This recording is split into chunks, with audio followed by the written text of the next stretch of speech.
how did you get started in this industry?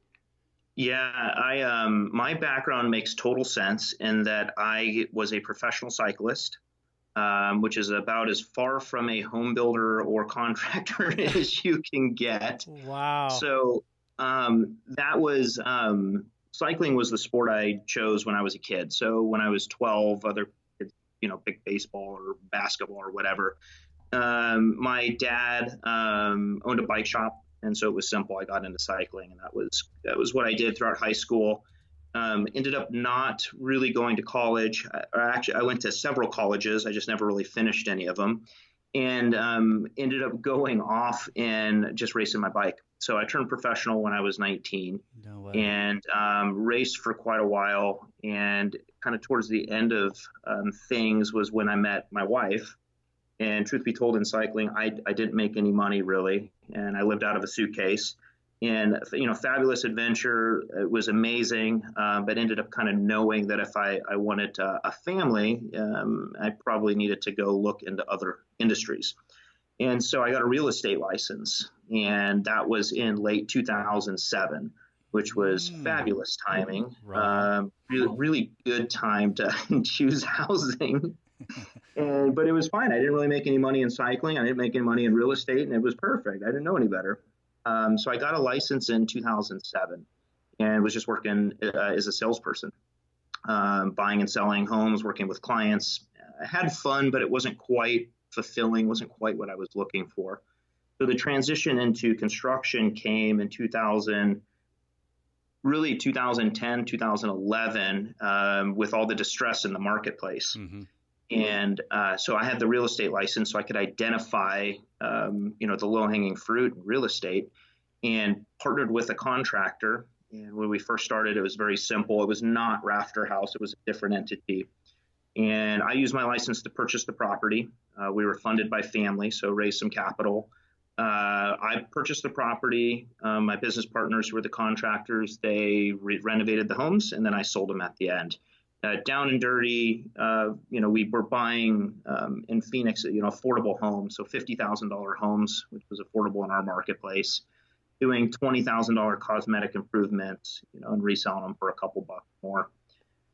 So that's really where we started. It was not Rafter House; it was a different entity, but that's where I got my introduction to the industry, and then it just kind of went from there. So was that entity something that you guys parted ways, you closed down, or just morphed into this branded company that it is now? Yeah, I would say yes, yes, and yes. There was a little parting of the ways, a little shutting down, and a morphing into Oh, Rafter House. So, yeah, the fix and flip space. I look back on it, and I will honestly say it was the most fun you'll ever have buying and selling real estate when you're buying at trustee sale. And every day we're bidding on 15 homes going to auction, and you never knew when you left in the morning if you were going to come home at night having purchased something. We were buying homes sight unseen. We would win be highest bid at an auction and just jump in the car and drive over to go see what we bought. And you never knew, and it was a blast. was there not much risk at that time? Well, I mean, yes and no. I mean, at the end of the day, we were obtaining hard money loans for the purchase. So, we're signing personal guarantees. The loan amounts weren't high at the time. They were 50, 80, $100,000. We progressed into, $200,000 homes back in that day.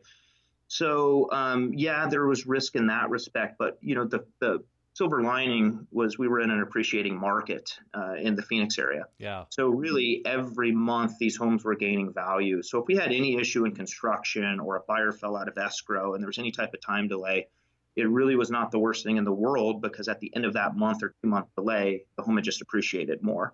So we're super blessed to learn in that type of market and kind of grow from there. Why do you say we're super blessed to learn in that type of market? I mean, I assume you mean as opposed to, um, like coming from the construction side. Yeah. Well, so I have a saying, build and learn. Every opportunity we get into, there's something we're learning from it, whether it's an architectural detail or a design detail or a more cost effective way to build something or a better way to build something. Every opportunity is an opportunity to learn. And so as a spec builder in that time, and we really weren't spec builders, we were house flippers.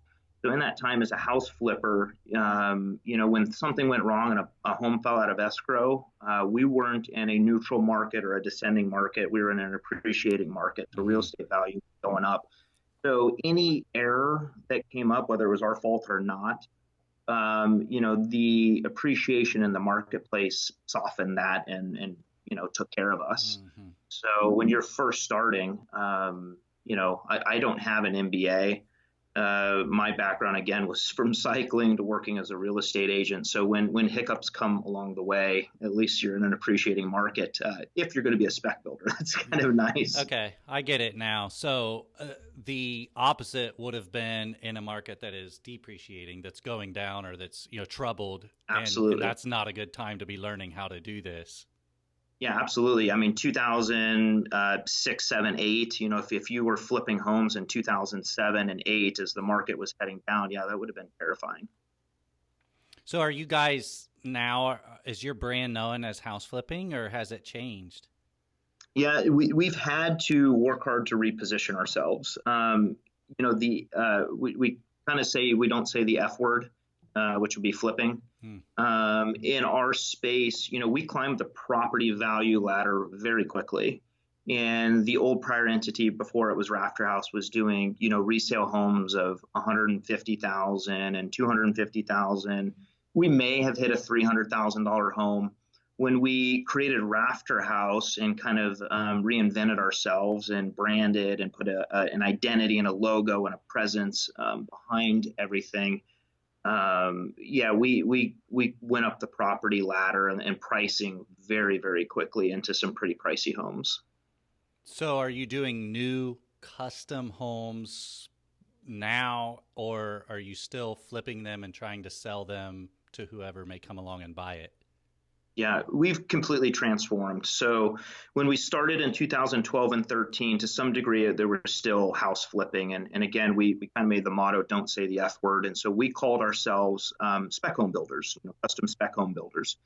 And in our space, we still started with some initial under roofline remodels. So taking a 2,500-foot home, gutting it, redoing everything, and then you reselling it. And as that market locally in Phoenix changed, we continued to adapt. Mm.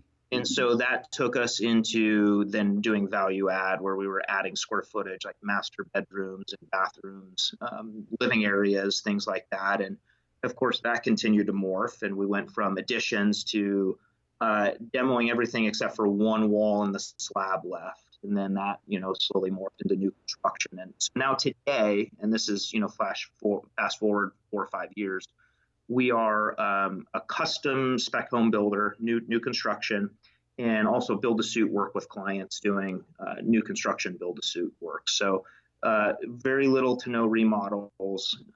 Most everything now is new construction, either build to suit or the spec based product.